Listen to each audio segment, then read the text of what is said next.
Hi, this is Robin. I'm at the Super Cincy Expo, and my guest is Alana. How's it going, Alana? Doing great, having a good time. Tell us about your game, Dispatch. Yeah, Dispatch is a game that came out in November. It's an episodic, very cartoon-like video game where you play as Robert Robertson, who's played by Aaron Paul, you might know from Breaking Bad, as a dispatcher, like a police dispatcher, except that he's dispatching superheroes. Most of them are kind of bad superheroes, though. It's almost like a probation kind of system. So I play a 6'6" demon lady named Malevola. How'd you become part of the game? I auditioned. Very, very standard way to be involved in a video game. They sent me an audition. They asked me to come in for it, which is really unusual when you do VO. Most of the time you just submit something and you never talk to anybody. But I came into a booth and I recorded, and then we ended up using my audition actually as the first episode. So at the panel, you were mentioned you surprised a bunch of cosplayers for Dispatch. What was that like, and how did he react? It was one of the happiest, half hours of my life. In that we were at a convention called Level Up in Las Vegas, and it was me, the actress who plays Blonde Blazer Prism, and Mayana, who's just next to me right now, who plays Coupe. And we went to the Dispatch cosplay meetup at the convention. Didn't tell them that we were coming. At first, they definitely didn't know what was going on, and then people slowly started to realize, and they cheered, and it was just so beautiful. We were jumping in all the photos with them, and I have all these photos with all these sonars. That is my character's best friend's character, so I took a big group photo with all of them, and yeah, it was a magical experience. Very, very cool to have a community who, support you worked on that much. So what was your expectation when Dispatch became a very popular game? I knew from the first time that I recorded, I always say this, that the game was good. It was funny, it was well written. The team clearly were making something that I knew would be a good video game. I didn't know that it would blow up in the way that it did. I didn't know that, we were going to send 4 million copies. That may not sound like that much if you come from the film world, but for an indie video game, that's crazy. Never happens. Selling 500,000 copies is a big deal for video games. So it was very, very, very surreal. But I think very well deserved. This team worked so hard on this for so long. My involvement is really just a matter of maybe 20 hours in the grand scheme of things. But they worked on it for, I think, something like 7 years. So just very, very happy that this team of incredibly talented people, many of whom had been laid off from previous game studios or tried to pitch things to previous game studios that fell apart, but they were actually able to get their flowers and have a huge success. And it's all on their own terms and from the heart rather than through a corporate structure. So it's just wonderful. I'm very, very proud to have anything to do with it, but mostly just really proud of the team. So I heard this at the panel, and you guys are not quite sure. Will there be a Dispatch Part 2? No idea. Genuinely, I don't know anything. Someone yesterday was like, even if you did, you wouldn't tell us, though. And that is true, but I really don't. But I think they'd be crazy not to. Now, you're a big Nintendo 64 person, just like me, and when you said you love GoldenEye, you had me oh, hell yeah. Yeah, it's one of the best games of all time. I grew up on the Nintendo 64. Me and my sister and one of my neighbors, Carly, just used to play pretty much every hour that we could. My parents had a system where as soon as I finished my homework, I was allowed to play games. So I was playing a lot of games, and it got me through a lot of homework. GoldenEye, Perfect Dark, Jet Force Gemini, obviously Ocarina of Time, Majora's Mask, Pokemon Stadium. I love Banjo-Kazooie and Banjo-Tooie. My dog's name is actually Banjo, named after those games. Yeah, just an incredible console. Thinking about how many games Rare specifically came out with, who did also make James Bond, the 007, is unreal. The amount of games that they came out with that are so formative and so iconic in such a small span of time is crazy. No one's doing it that way these days. It's kind of not possible. So they definitely shaped my childhood in an excellent way.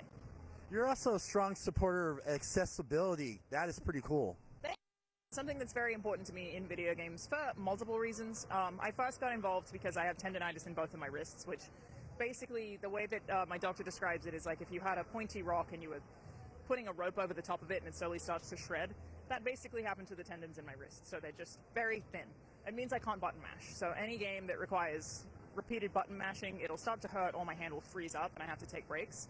And that sucks as someone who's been a lifelong gamer. It really inhibits me in a lot of ways from playing a lot of games, or makes it an uncomfortable experience. So that's how I got involved in accessibility in the first place, which was entirely selfish. Was just, I would really like an option to have a hold rather than a tap, so that I could find some other means to play these games without, being in pain or having to quit sometimes. It's really difficult for me to play fighting games, for example. Thankfully, there are other controllers that help with that. But that's how I got involved. And then, I made a bunch of friends in the disabled community. One of my best friends, Steve Swan, worked at Able Games for a really long time, and they develop tech. I know there's a company here in Cincinnati, Ohio, who does that too, which is very, very cool.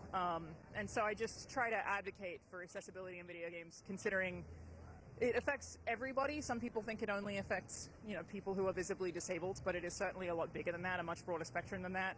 One thing that people don't consider in terms of the broadness of video game accessibility is that it also just applies to things that are called situational disabilities, which is silly example, but say you're trying to play a video game and you're also trying to drink water. Can you pause? Really, really basic stuff like that every human can kind of deal with in a different setting. Is like, is there a pause option for you to be able to drink that water if you're sick or something? So it's very broad and much bigger than I think people think it is, and helps video game experience for pretty much everybody. Now, I'm so excited. You were part of the VHS film franchise. So what was it like to work with Mike Flanagan? Mike Flanagan's a very good friend of mine. Wonderful, yeah. So he and his wife, Kate Siegel, worked on the script together, and then gave it to me. And I basically, when Kate, who was the director of my short in VHS Beyond, asked if I would do it, I was like, of course, I'll do anything you want. I think I said to her, are you sure? Because she could really ask anyone, but she asked me. And I was like, okay. But yeah, it was awesome. Like, Mike is obviously such an incredible writer, and getting to work on something of his is a thing I think a lot of actors at this point would really love to be able to do. I mean, Ricky Gervais, after watching Midnight Mass, was like, whoever made this, I want to work with you. And like, the fact that I've been able to is very cool. But yeah, they're also very good friends. So just like almost, it felt like a family thing we were kind of making together. So very, very, very fun. Now tell us about the movie you're writing and producing. Yeah, so I co-wrote, and I'm creative producer on a movie called Godmother. We just finished filming officially on Thursday night at like 7 a.m. I'm very tired still. Principal photography was in Las Cruces, New Mexico in December. Our cast includes Dee Wallace, who you might know from E.T., Bruce Davison, who you might know from X-Men, and it's a really, really wonderful team of people. It's we're like not sharing too much just yet, but a ritualistic indie horror film, budget under $1 million. So it's been a really, really fun process to get to make this, and yeah, we're hoping to release in festivals later this year. Yeah, I can't wait to see it at film festivals. Maybe you'll submit it to Whorehound. We're open to pretty much everything, so we'll see how it goes, but very excited to like, we really want to focus on the indie horror film festivals who like support these kinds of movies, like rather than Cannes or whatever. Like, we're really trying to we recognize the people who really, really love horror, and that this is for them, and that we're all part of that community. So definitely planning to submit to festivals like that. All right, one last question. What was that one horror film that traumatized you as a kid? Yeah, The Ring. I watched The Ring way too young. Now it's fine, but I watched it, I would have been maybe like 7. I remember the part where, I haven't seen it in a long time, but I think you first see like the first dead girl's face. Yes. And it's like, I feel like her eyes were like gold and her face is kind of green. Scared the crap out of me. It got me so bad. Fine with it now. Now I would give a shout out to, if anyone hasn't seen it, it's not that popular, a movie called Lake Mungo, Australian made. Lake Mungo, favorite found footage. That scared the tar out of me. That's probably like the most chilling that I've found a film as an adult. So definitely check out Lake Mungo. Not just saying that because I'm Australian. It's a really, really great, like you said, found footage horror movie, and it's just so creepy and so unsettling. All right, and don't have too much fun at the Denver airport. Yeah, we have to go to Denver today. She was just telling me about Blucifer. I don't know if you've heard about this. There's like a blue horse statue that has red eyes outside. Maybe we'll get to meet him. Oh, wait. That's awesome. So where can everybody find you on social media to see what you're doing next? Yeah, I'm at Alana Pierce on all social media. That's just my full name. All right, thank you so much. Thank you. There you have it.